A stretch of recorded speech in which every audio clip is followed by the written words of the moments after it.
Hey guys, welcome to friendly advisers. ఎప్పట్లాగే కొత్త అప్డేట్స్తో, mainly film అప్డేట్స్తో మీ ముందుకు వస్తుంది మా ఛానల్. ఫ్రెండ్స్, ప్రజెంట్ అందరి చూపు ఒకే సినిమా వైపు. అదేంటంటే స్పైడర్. మహేష్ మురుగదాస్ దర్శకత్వంలో తెరకెక్కుతున్న ఈ స్పైడర్ సినిమాలో రకుల్ ప్రీత్ సింగ్ హీరోయిన్గా నటిస్తున్న విషయం అందరికీ తెలిసిందే. అదేవిధంగా ఈ సినిమా గురించి ఇప్పటికే చాలా చర్చనీయాంశమైన విషయాలు జరుగుతున్నట్టుగా బయట టాక్. అయితే ఈ సినిమా విషయంలో మొన్నటికి మొన్న ఒక టీజర్ విడుదలైంది. ఆ టీజర్ పెద్దగా ఆకట్టుకోలేదన్నది తెలిసిందే. ఆ సందర్భంగా మహేష్ అప్పుడే చెప్పినట్లుగా మరి ఒక ట్రైలర్ విడుదల చేస్తామని చెప్పారు. అది ఇప్పటికీ వాయిదా పడుతూ వస్తుంది.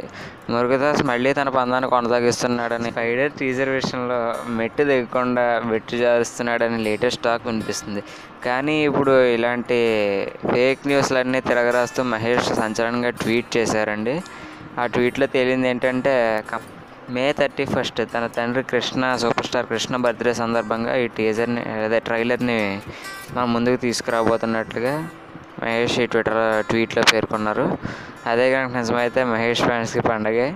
చూద్దాం ఈ ట్రైలర్ వస్తుందో లేదంటే ఫ్యాన్స్ మాటలే నిజం అవుతాయో. Thank you friends. మీకు నా రివ్యూ నచ్చినట్టయితే లైక్ చేయండి. తప్పకుండా మా ఛానల్ సబ్స్క్రైబ్ చేయండి. ఎందుకంటే సబ్స్క్రైబ్ చేసుకుంటేనే మీరు మా ఇటువంటి లేటెస్ట్ అప్డేట్స్ని మెయిల్లో పొందగలుగుతారు.